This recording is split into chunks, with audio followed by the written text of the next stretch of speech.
Well, I'm having trouble getting the microphone to actually work on this webcam. I recorded this whole video earlier this morning, and I got it all done and all got ready to run it through the video processing. And it was a long one. I got like 25 minutes. It was a fairly long video and no audio. It was very disappointing because it was a good take. Anyway, so I'm at it again. I'm going to try to do the same one. This story is about Jim Rickards, or Jim Rickards. And I'll tell you who he is if you don't know who he is. He's an American lawyer. He's a regular commentator on finance. He's author of the New York Times bestseller Currency Wars, The Making of the Next Global Crisis.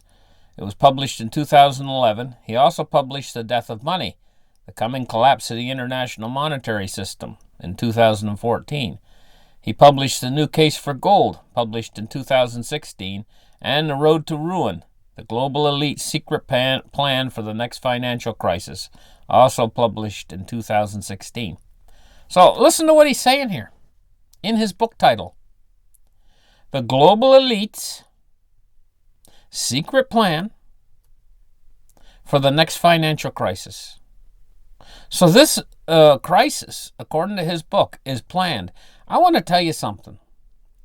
James Rickards is admitted that he's an insider. He is probably, of all these guys you listen to, Jim Rickards is probably the biggest insider of them all. He is the insider. He has actually worked on financial war games within the Pentagon and the CIA and stuff like that. This guy is a real insider, and he knows what they're planning, and he knows what they're going to do ahead of time. He knows that they're actually going to go for something called the Strategic Drawing Rights, or the SDR. What they're going to do is, the dollar has been crumbling for a number of years, the petrodollar. The United States dollar is referred to as the petrodollar.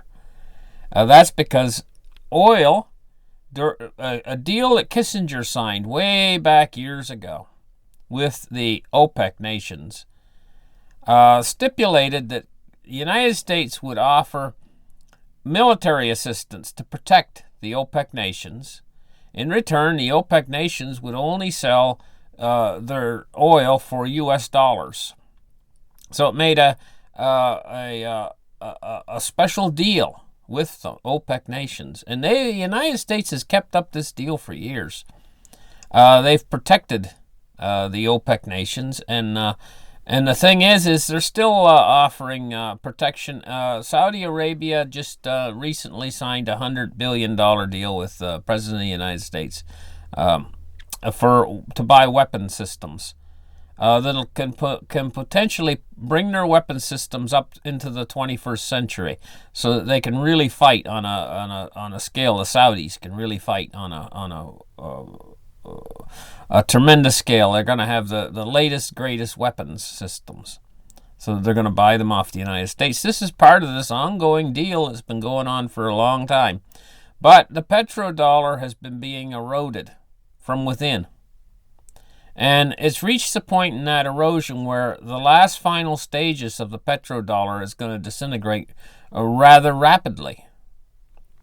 And so the plan is to switch over to these strategic drawing rights, or SDRs. Now, I'll tell you what. I do not think that this plan is actually going to pan out good. I think that what's going to happen is just like the dollar went down, the SDR is going to go down, because it's similar. It's not really. It's all fiat. Fiat is fiat. Paper is paper, no matter how you cut it.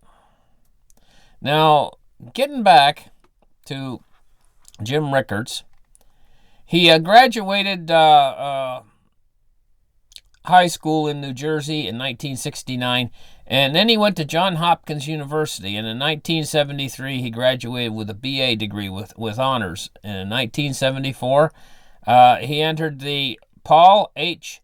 Nitz School of Advanced International Studies in Washington, D.C. with an MA in International Economics. He received his Juris Doctor from the University of Pennsylvania Law School and the New York University School of Law. He is a general counsel for the hedge fund long-term capital management. He worked on Wall Street for 35 years. So I'm going to tell you, this guy really knows his business. He really knows what's going on within the financial system. And what does he say here? What does he say again? The global elites, they have a secret plan for the next financial crisis. So this whole thing is all orchestrated, according to him. You want to listen to what Jim Rickards has got to say here. What he's actually telling you is this whole financial crisis up and coming has all been orchestrated and planned. And now the central core of this planning, this bringing these things to fruition, is the U.S. Federal Reserve. And the trigger is them raising interest rates and selling their toxic assets on their balance sheet. $4.5 trillion. They've created these bubbles, and they've done it on purpose.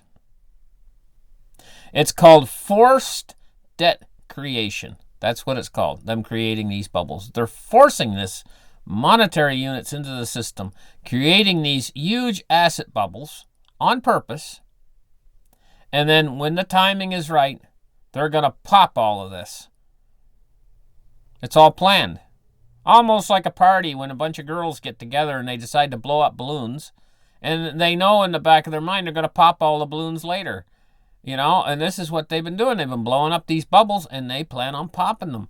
What do you think's going to happen when they're raising interest rates into weakness? And at the same time, they've got all these asset bubbles created, like the housing market bubble. When interest rates hit a certain point, what do you think's going to happen to the housing market bubble?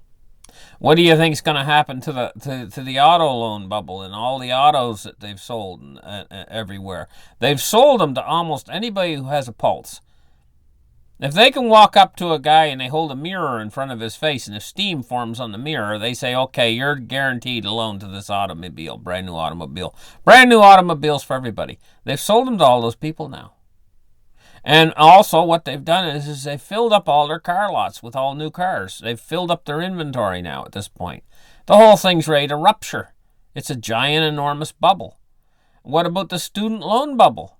These are all bubbles that they've created. And all these bubbles are getting ready to burst simultaneously, putting us into this next planned financial crisis. It's going to be worse than 2008 because this time the dollar is going to roll over at the end of this next financial crisis, not at the beginning. Let me get this straight. When this next financial crisis actually kicks in, they're actually going to run to the dollar. The dollar's just likely to go up some. And gold, silver, and oil prices are just likely to go down some. Really. It's going to be deflationary, this next crisis, when it first starts. But then the plan is, at a certain point, is they're going to squeal that the sky is falling. Oh, this is beyond horrible. The world is going to come to an end. Look, there's riots already and everything. They're gonna say we need to go back to quantitative easing again. It worked last time. They're going to say, look how good it worked last time, and we just need to do more. We made the mistake of not doing enough last time. $80 billion a month was not enough. This time they're going to say we need 3 times that much. That's what they're going to do. They're going to go back to quantitative easing. And not only that, they're going to drop interest rates into negative territory. This is why they're prepping everybody right now. This is why they're trying to get rid of the dollar. Because when they put the interest rates in the negative territory, you're going to have to actually pay to keep your money in the bank. It only gets worse and worse, honestly. It only gets worse and worse. And this is why they're trying to get rid of cash. Because if they get rid of cash, have you actually really thought about this before? You go into your bank, right? And you want to make a withdrawal. Now they've got rid of cash. How do you do it? You're standing there in the teller line. You walk up to the teller and you say, I want to make a withdrawal. And she says, well, there is no such thing as cash anymore, sir. And you say, well, how am I going to withdraw? And she says, well, you're going to have to do it the way everybody else does. You're going to have to go out there and use your card to make a purchase of something. It's all part of the plan. You won't be able to withdraw your money anymore because there won't be any such thing as cash. They're going to do away with cash. This is because of the negative interest rates, because they want you to keep your money in the bank. That way they can chisel off that interest rate off of you at the same time. And not only that, the banks right now are raising rates of everything across the board that you get done at the bank. Every little thing is detailed. If you so much as go in and have a complimentary coffee, they're not going to let you have it for free. Everything is a charge on everything. Every time you make a withdrawal in the ATM machine now, it's a charge against your account. Everything, all the way across the board. Constant service charges on your account. And they keep upping these charges higher and higher and higher. If you haven't figured it out, the banks are a bunch of crooks. And in the end, they want to steal all your money, and they're going to steal it through inflation. That's probably the way that they're really going to steal it. If there's a default, they'll steal it directly. But if there's not a default, then they'll steal it through hyperinflation.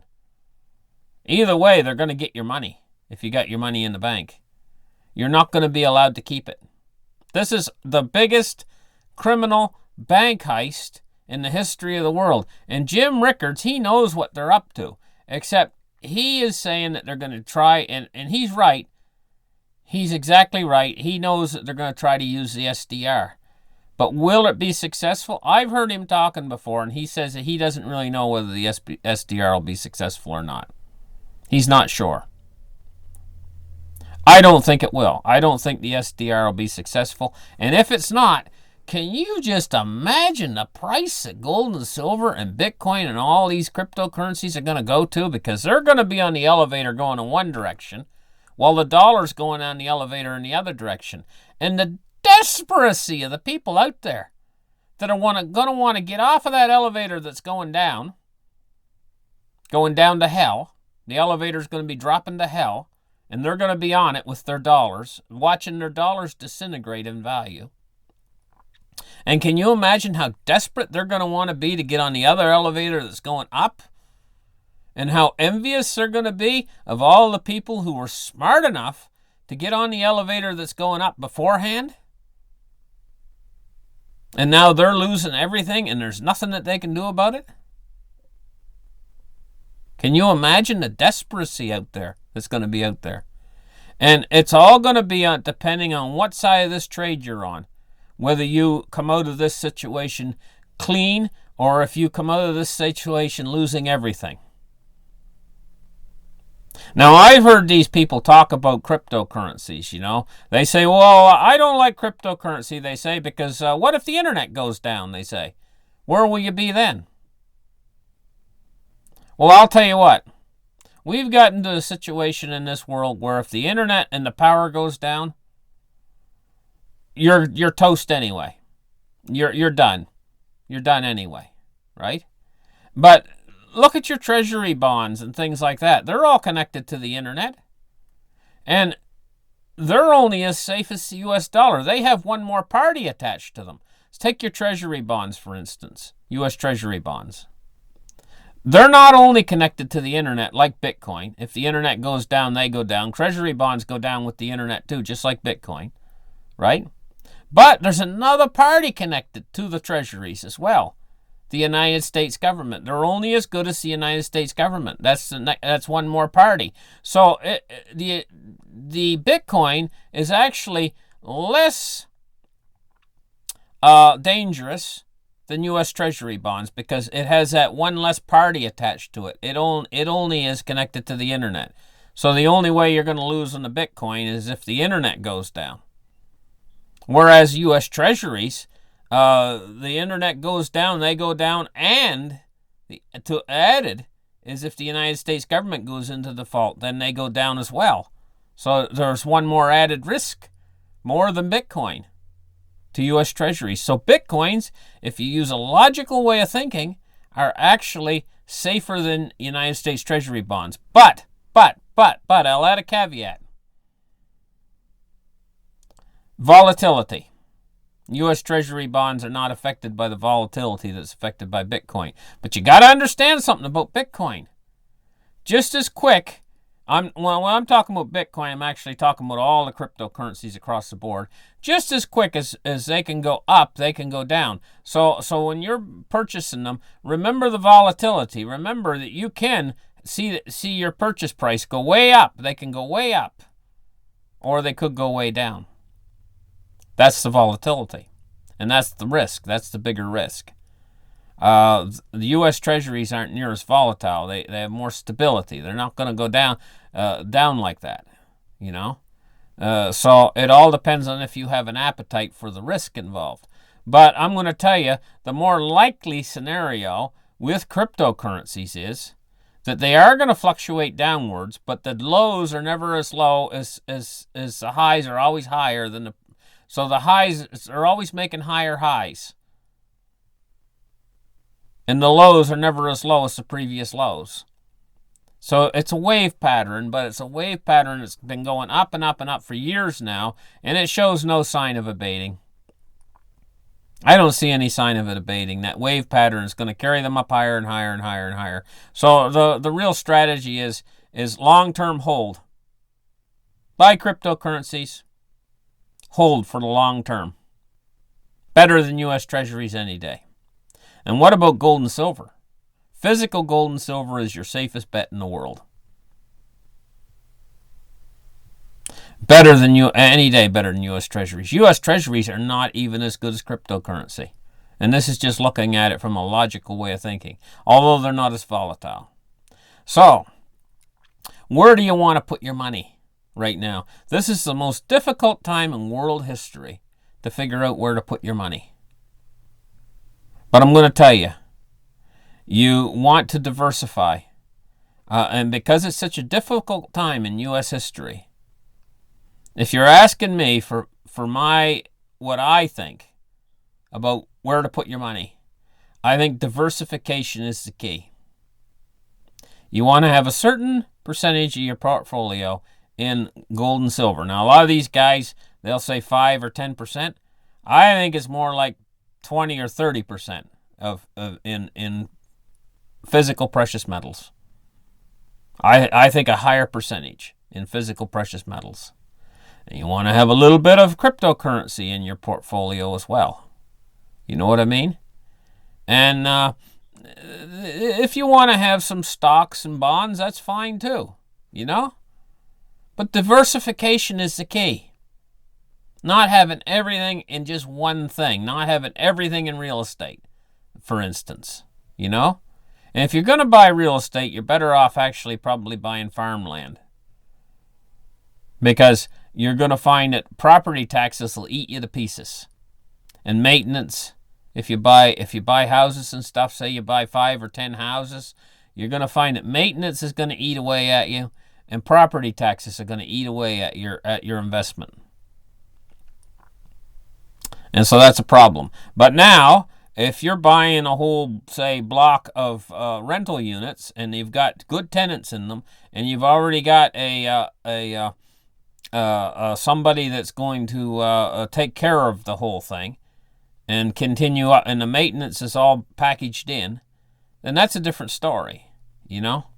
And so you got to think about these things. But now farmland is much cheaper on your taxes per year, and you don't have to worry about maintenance, at least not very much. So for real estate, that's why I think farmland's probably a good agricultural land's probably one of your better real estate investments. And it's my opinion. And precious metals is another good place to have some of your money. And I wouldn't invest, if just me, I wouldn't invest too much in the stock market. It's good to have your finger in a little bit, but if you've got a large portfolio, but I wouldn't get too deep into that. I wouldn't put all my eggs in, and this is why I'm saying diversify. So if one thing goes down, you've got your finger in a bunch of other pies, and you're not going to get all dragged down with the one thing going down. Diversification is the key. Having a little bit in everything, you know. But precious metals should be the anchor to your portfolio. That should be your anchor, because that is the safest asset there is precious metals that are physical precious metals is the safest place for your money. That should be your anchor. And that should be more than 5%. These guys that say only have 5%, no, more, higher, more like, I'm thinking more like 30% or something, you know? Anyway, so there's a secret plan here for the next financial crisis, according to Jim Rickards. And he's a real insider. He really knows what he's talking about. And he's also laid it out when they're planning on doing this. And guess what? If you've watched my article not long ago about that cover of The Economist magazine, then you basically know the timing, because Grim Richards is in agreement with this timing. This is all part of the big plan. And the big plan is going to be something like you've never witnessed before in your life, and it's coming fast. And if you're on the right side of the trade and you've got your portfolio properly done, then you're going to profit from all of this, and you're going to come out smelling like a rose, where some of these other people that might be a lot more wealthy than you are right now, they're going to be deadbeats on the street corner with a tin cup when this thing's over, because if they're all in the dollar, they're going to be deadbeats on the street corner. If their only savings is what they have in the bank in dollars, and that's it, they don't have anything else, they just got a whole big truckload of dollars in the bank, then they're going to, even if they've got $1 million right now, or 10 million, or whatever they got, they're going to be out in the street corner panhandling when this thing's done with them, if that's all they got. If they don't have a diversified portfolio. And if you've got a diversified portfolio, and you've got all of it all laid out for yourself, well, you might end up richer than them. And when this thing's over, because this is going to be a wealth transfer. It's going to transfer the wealth from one asset class to another. And it's going to do it very quickly when this thing triggers into effect. So this is what we're waiting for. And it's coming, and it's coming very fast. It's probably all going to be done, according to the magazine cover, it's going to all be done probably before the end of 2019, probably during 2018. It's all going to be happening. Listen, my channel, I've been running it for a while now. It's doing pretty good. It's picking up a lot of viewers and stuff. But a lot of these people out there are watching nonsense. They're watching videos of a shark attacking a lion or something, and it's just nonsense they're watching on YouTube and stuff. And it'll get like 10 million views of some lion attacking a shark or something, you know. And it's just stupid stuff. Their heads are all in the sand right now. They don't realize what's coming. They don't see it. But when it starts hitting home, they're all going to flood into places like my channel. I have to be flexible. I have to watch this financial collapse occurring in real time, and I have to be flexible as to my reporting of what's happening. Because this thing is not going to play out exactly like I see it playing out. But I have to report on it as it plays out. So I have to be flexible, and I have to watch this thing as it plays out and report it to you guys. This is my job. And it's a job I take very seriously, and it's a job that I work very diligently at. Keeping my eye on what's happening with this thing so I can report it to you guys. But when this thing starts to hit, all these people who have their head in the sand or are watching these stupid shows on here are suddenly going to sit up and take notice. And they're going to come flooding into my channel in hordes. Absolute hordes, because they're going to want to know what's going on, where this thing come from, and where it started. They're suddenly going to wake up. And I got to be here for them. I really enjoy making these videos and putting them out there for you guys, and being a testimony to what's happening with this crisis that's developing. Thank you very much for listening. Like and subscribe, and we'll catch you in the next show. Bye.